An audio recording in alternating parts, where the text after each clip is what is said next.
A new report found that 40% of older Americans rely solely on Social Security for retirement income. This, according to the National Institute on Retirement Security. Spencer Bishins has a master's degree from the London School of Economics and a law degree from Florida State University. He worked for the Social Security Administration for more than 10 years, and during that time, he drafted or reviewed thousands of disability decisions. After leaving his post at the SSA, he wanted to do his part to demystify the complicated disability system. In his first book, Social Security Revealed Why It's So Hard to Access Benefits and What You Can Do About It,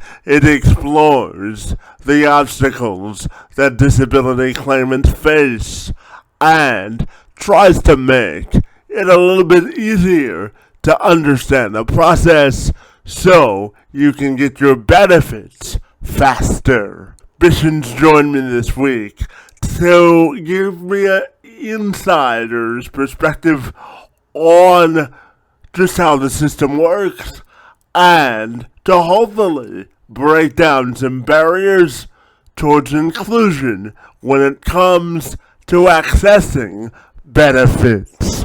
I'm Kevin McShann. Let's have this conversation.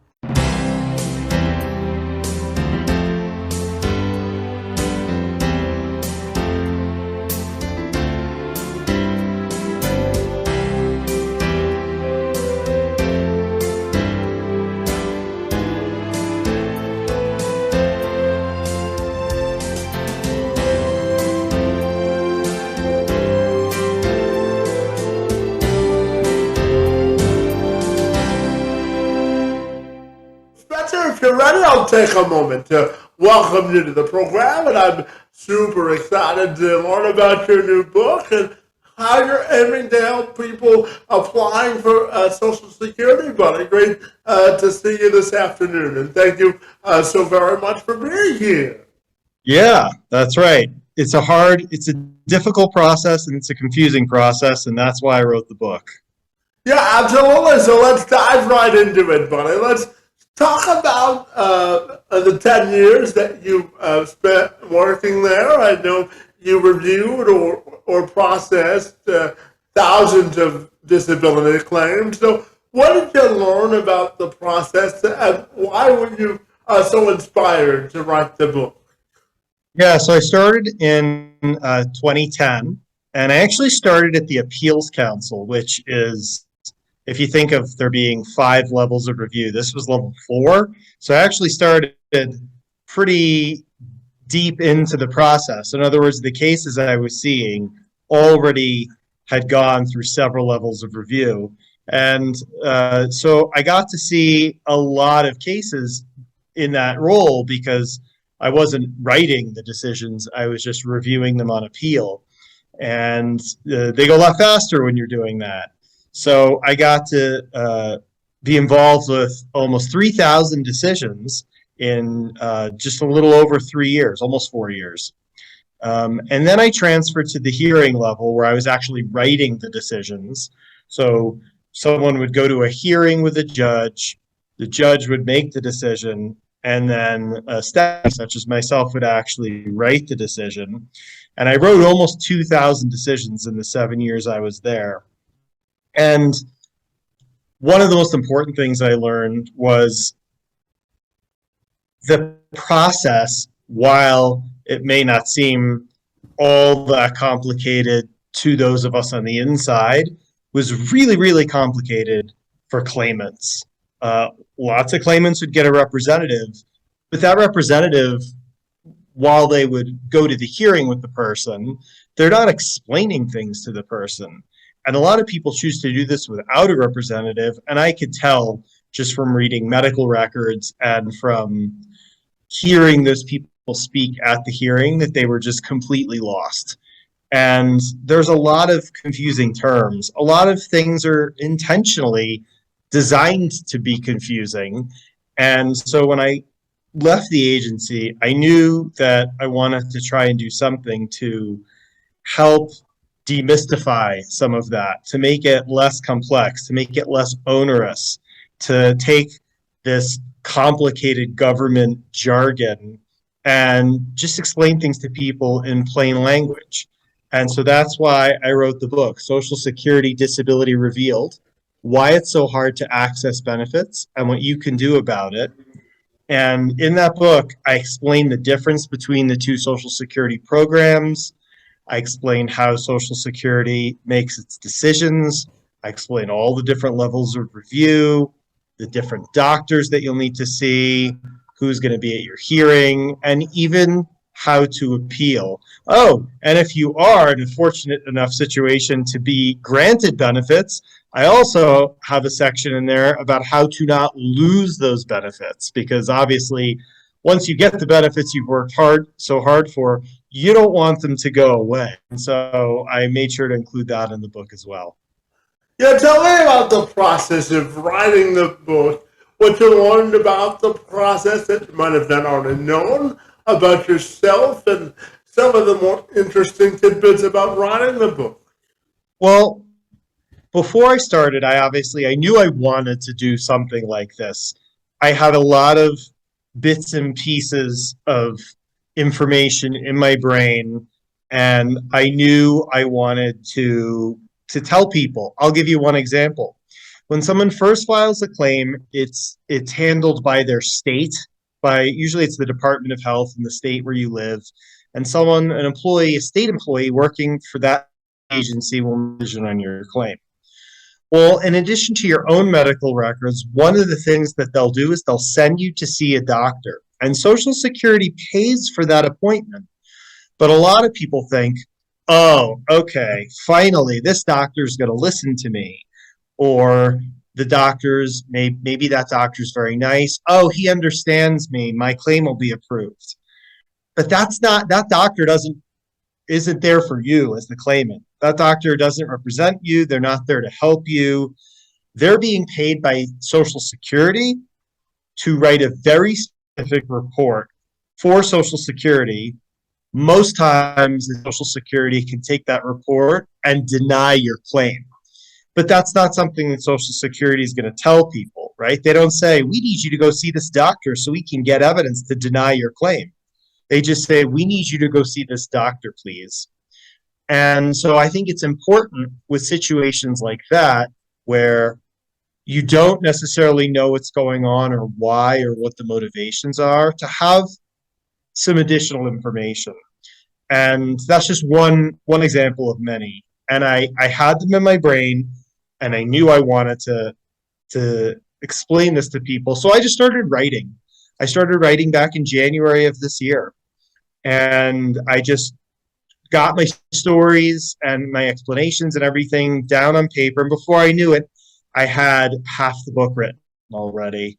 And at that point, it was just figuring out how to organize my thoughts and put it together in a way that was simple and easy for people to understand, so that they could make use of this information when proceeding with their disability claims. Yeah, absolutely. And tell me, Spencer, I'm fascinated to ask you about what frustrates you the most about the process, and what progress have we made in sort of addressing those concerns?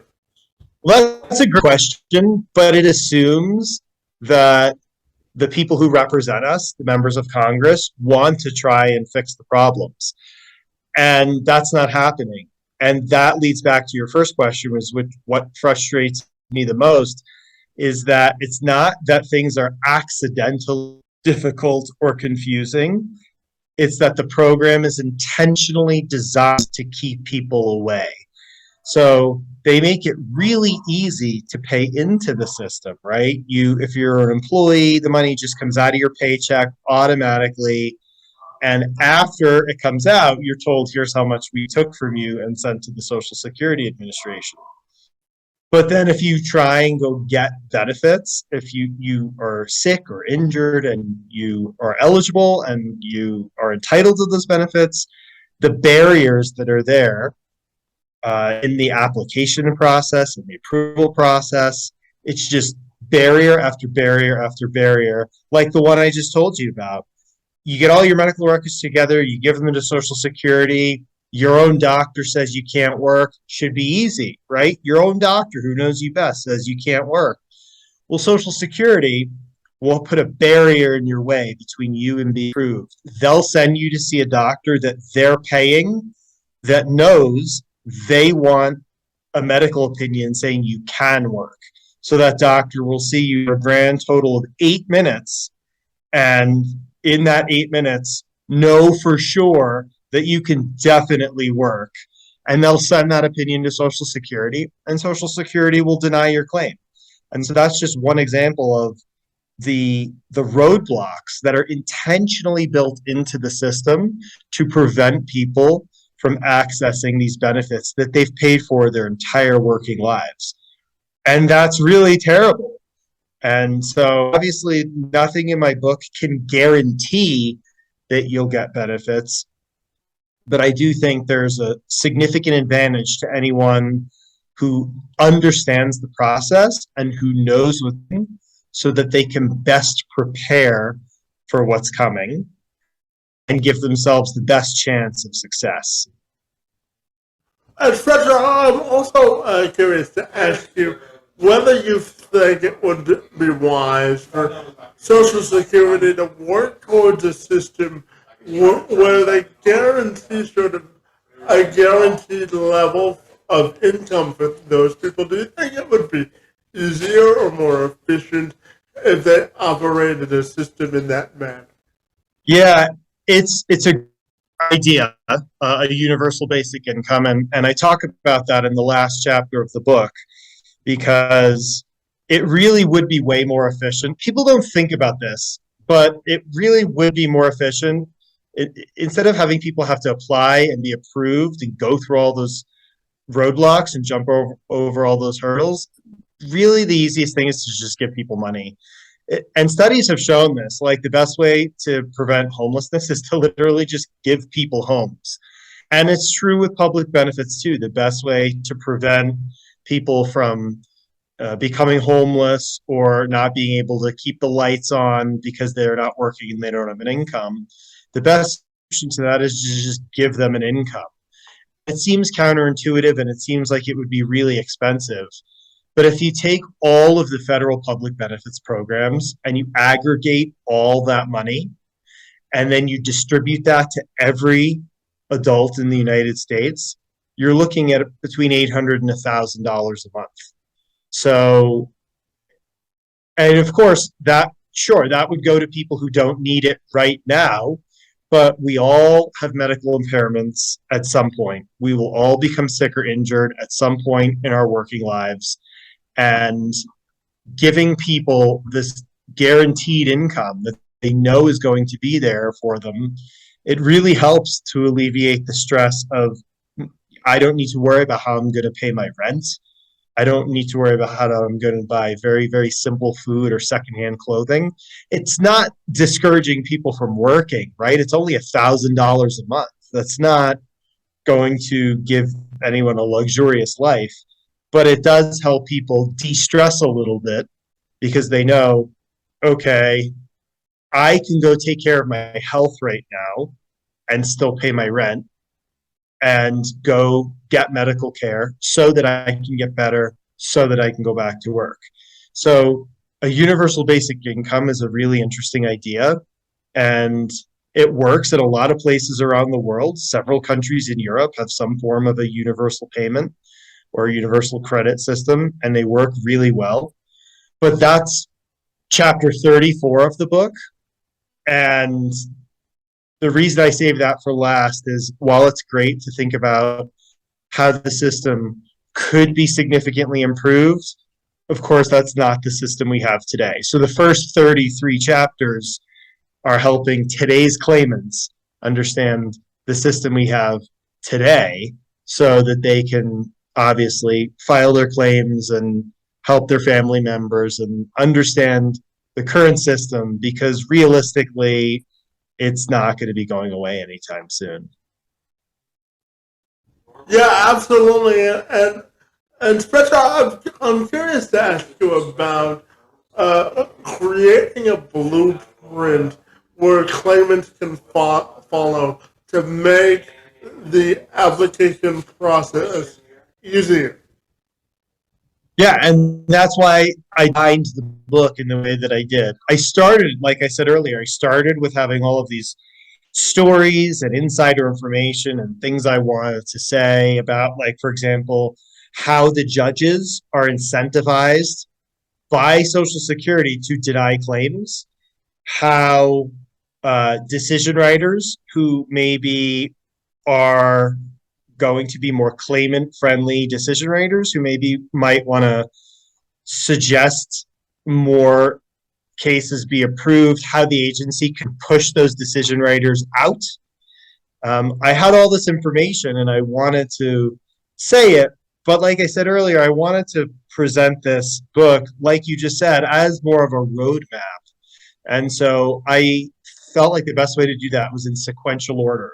So I talk about me, I talk about the initial and reconsideration levels. Those are the first two levels of review of a disability claim. And then I take you through the sequential evaluation process, which is how Social Security decides each claim. And then I get into the hearing level. And that's because for most people, that's the point where they're going to buy my book or hire a representative. It's great if you read the book before you even start. You give yourself an even better chance of success. But realistically, I know a lot of people just presume, oh, I'm sick, I'm injured, I can't work.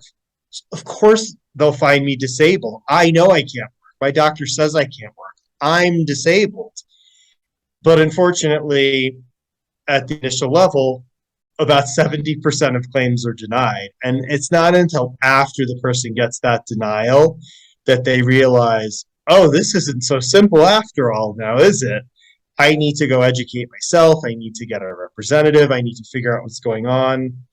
And so that's why I then move into the hearing level with a thorough discussion of who the judges are, who's writing your decision, what the hearing itself will be like, who the vocational expert is, and why that person is also not on your side.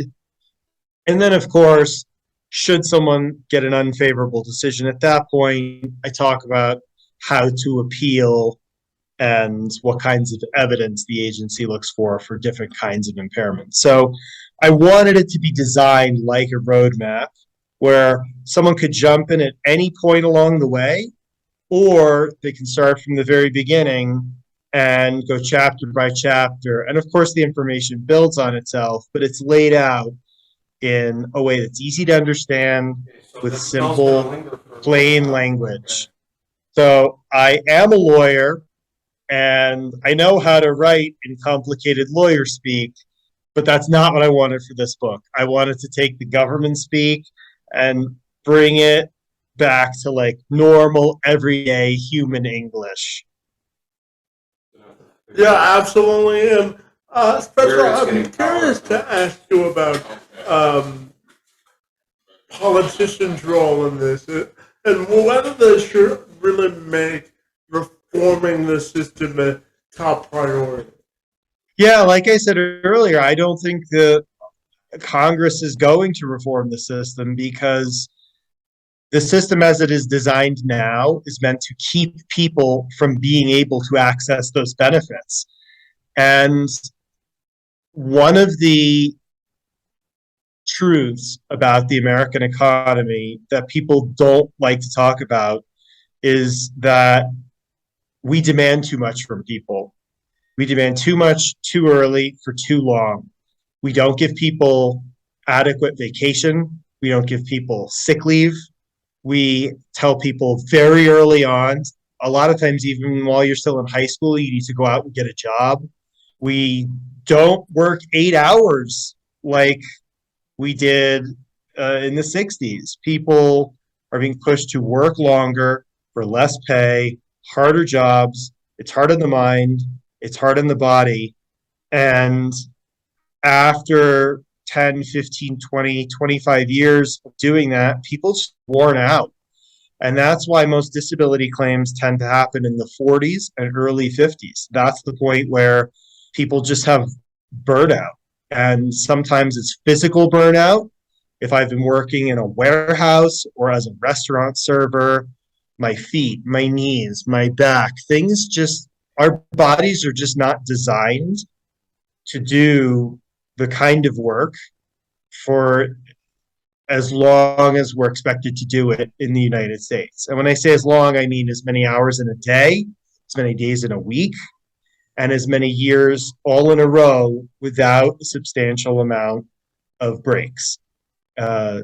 Breaks throughout the day and breaks throughout the year, vacation time. In Europe, most countries have mandatory 25, 28, 30 days vacation for every employee throughout the whole country. In the United States, we have none. We have a lot of hourly employees that can't afford to ever take a vacation because if they don't show up to work, they don't get paid. So a lot of people think like, oh, there's people calling out sick when they can work. But actually, the problem is really the opposite, right? It's people not calling out sick when they should and instead going to work when they shouldn't because they have no choice. And so there's just exploitation of the American labor force, but that's great for businesses, right? They're getting more people working longer hours for less money and preventing people from getting disability benefits, which therefore forces them to keep working when they shouldn't, is great for members of Congress because they can say, I'm saving the taxpayers' money.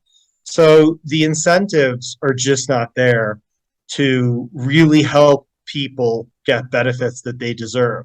If we really just looked at the medical records like we're supposed to, and a lot of people have a treating doctor who says, this person can't work, my patient can't work.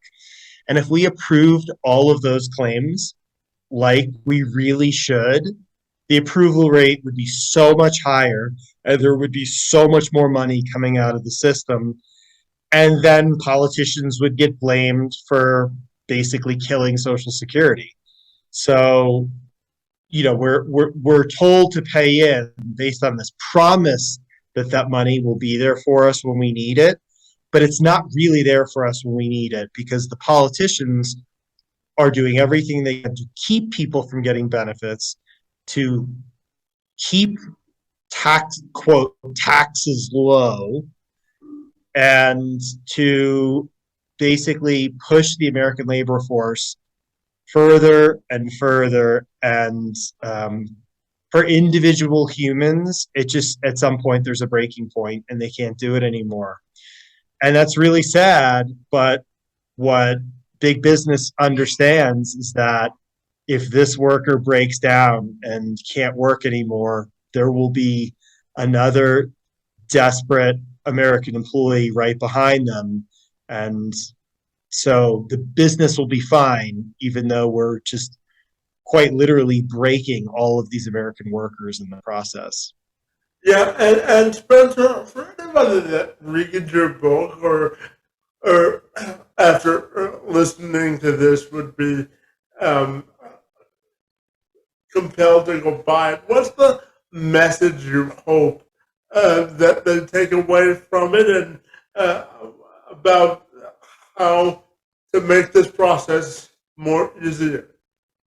So the last question was, is Congress doing anything to make the process easier? And the answer is definitely not. And so my message to people is, if you're an applicant or a family member of an applicant, all you can worry about is trying to make this process easier on you, on your particular situation, on your family member who's going through this.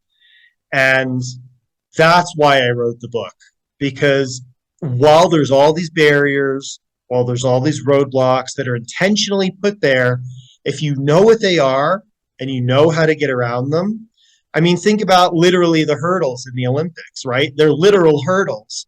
But for those people who know how to run that race, they can win a gold medal.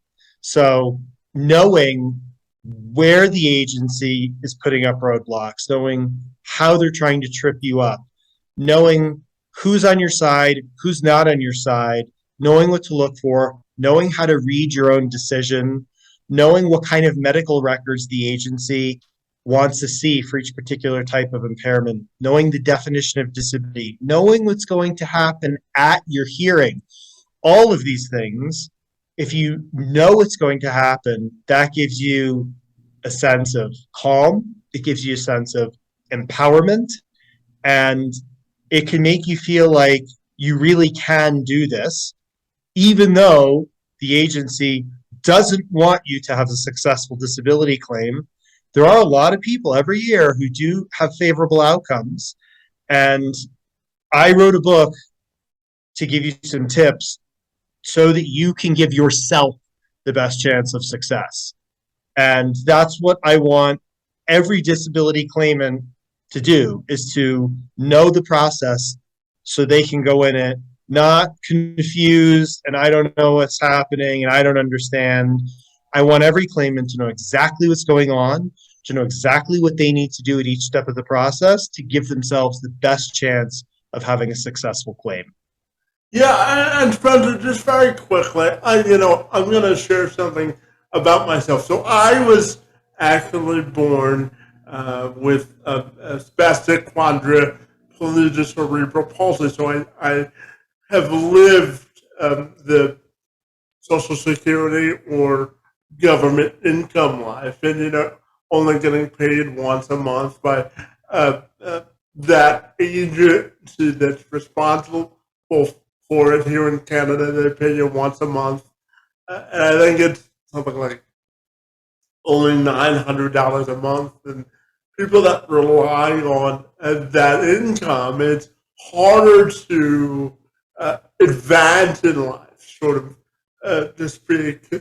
It's really over in Canada a deterrent from working, because if you make over $40,000 a year, I think it is, at least in the province of Ontario, your benefits will then get cut off. So how do we make, in a more general sense, Social Security benefits or benefits that would fall under that purview more of I don't want to say incentive, but how do we deter people from not applying from or applying for Social Security and not feeling like they're going to be put behind the eight ball, so to speak, from a financial and growing perspective, if that makes sense? Yeah, well, in my experience, the people in the United States who are applying for Social Security, it's not that they don't want to work; it's that they just can't. Mm-hmm. And they have, of course, they have to have medical records in order to prove that, or they're not going to be approved for Social Security disability.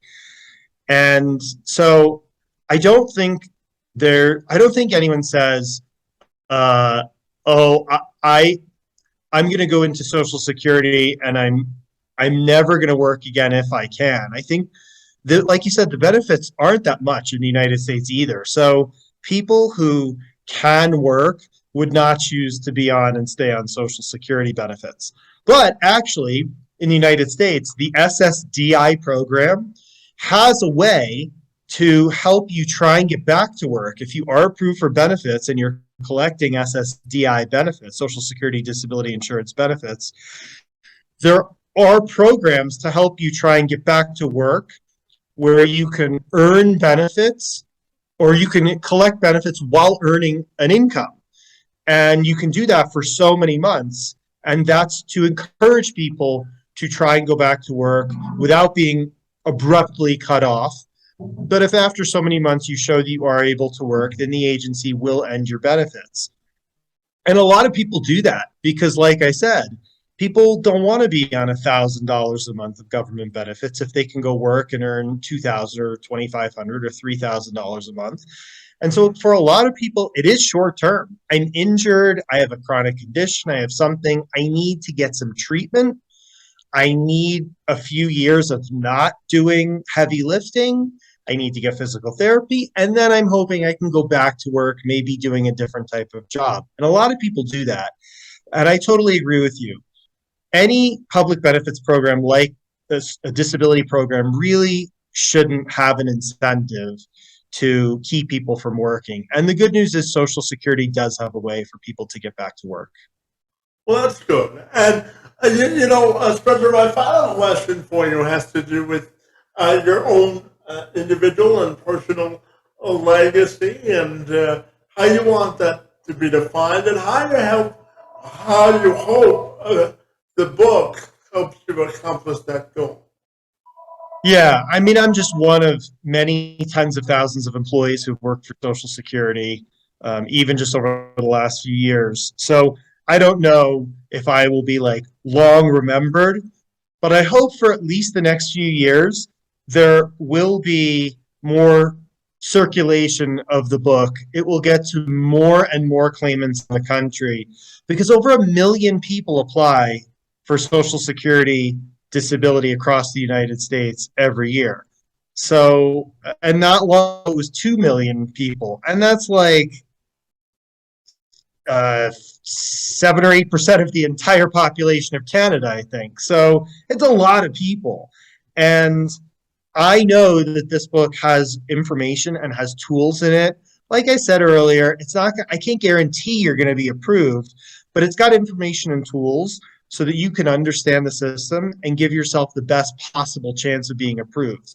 When you know what's going to happen, when you know how a system works, it's just easier to navigate. We see that with medical insurance, with taking your car into the mechanic, with so many different things. If you have some idea of what's happening now and what's happening next, you can have the confidence to go through that process and know that you can do this and that it is possible, that you can be an active participant and play an active role in your claim. And that's, I think, what I want my legacy to be, is helping people have that confidence to advocate for themselves in their own disability claims, to give themselves the best chance of success.